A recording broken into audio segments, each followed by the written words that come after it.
This is the moment a man lost at sea for 34 days finally made it back on solid ground. There's our survivor. The man, the myth, the legend. Happy Sunday, everybody. Aaron Carotta, also known as Adventure Aaron, didn't know that when he sailed off from Panama on his 23-foot vessel dubbed Smiles, it would cost him everything. There's some days it doesn't get much better than this. And this is one of those days. I have fair winds and following seas. At first, his planned multi-year trip was all smiles. Carotta documenting his activities on board, fishing over the bow, making his own pizza, and enjoying the occasional treat. Fish jerky and rower's champagne. But luck would eventually run out. The solar panels on his battery-powered rowboat stopped working, giving him enough power to only post one last video on May 13th for people following his journey online. I'm not panicking yet. I'm just waiting for these winds to give up. Now, one man's honestly, to me, inexplicable solo round the world trip turned completely sour when the batteries on his solar-powered rowboat died. Now, Aaron Carotta, who was lost at sea for 34 days before his rescue, could have used his emergency beacon way earlier, but essentially he didn't because he didn't want to be a bother to anybody. You did have the emergency beacon. Why wait so long to call for help? Why not call sooner? Because I was mindful of the Coast Guard and tying up the resources of other people. I had the food I needed. I had all the preparation done. I just didn't have power. For another 33 days all alone, he pressed on, rowing at the mercy of the winds, navigating by compass, until a wave capsized the boat nearly 1,400 miles off the northeast coast of Tahiti. His life's belongings lost at sea. When it was upside down, I remember just knowing that my world was officially upside down. Once he finally put his pride aside in the middle of the Pacific Ocean and surrounded by sharks, by the way, he was saved immediately. Left with only a leaky life raft and surrounded by a shark, he says he finally activated the emergency beacon, the U.S. Coast Guard arriving just 4 hours later to drop off survival supplies. When I saw that plane coming to my rescue, but it was the most beautiful sight.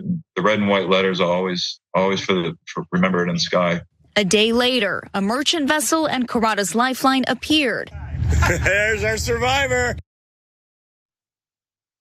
Thank God he survived. And there was a dedicated group of friends, family, and fans who'd just been following his story, who held out hope that he was still alive. There's a group here, as you can see on Facebook, called In Search of Adventure Aaron Carotta.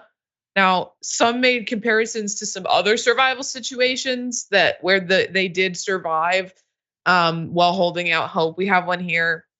I know it's a different scenario, but this is a pure example of why you should never give up hope. I truly believe Aaron is out there rowing away, waiting and looking for help. And they posted an article about Columbia plane crash, 4 children found alive in Amazon after 40 days. And while others tried to determine his location by his most recent coordinates so that they could attempt to figure out where he might be. So we have this post here from Allison Dawn.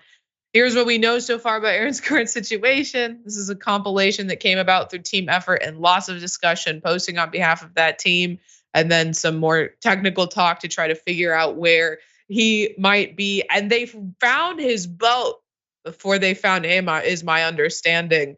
And at that point, the group really was, they were holding out hope, but it was rough because they found the boat and not him. It doesn't look good, but he was rescued. So, Dara, I say this story is inexplicable to me because why there's so many steps along the way. Because first, why are you doing this? Second, why would you not just call for help? This is like peak millennial. Like, oh, I'm sorry, I didn't want to bother you. I didn't want to put anyone out. Like, you wouldn't catch me. You couldn't pay me to do what he did in general. But the moment like there's any kind of problem, I'm calling for help. I'm sending out the flares. I'm putting messages in a bottle. I wouldn't wait 34 days before I panic my butt off and start reaching out for help, trying to train pigeons and stuff. Like, No, he was patient. I guess he enjoyed it though. I mean, it's what he, and you know what? He's someone who will probably go do it again. It's like people who love surfing and get bit by a shark and then lose an arm. And they're like, but I just love the ocean so much. And they go back to do it. I'm not one of those people. You won't catch me near a bathtub after that. But he's probably someone who's going to try and do it again. And good for him. I think it's great.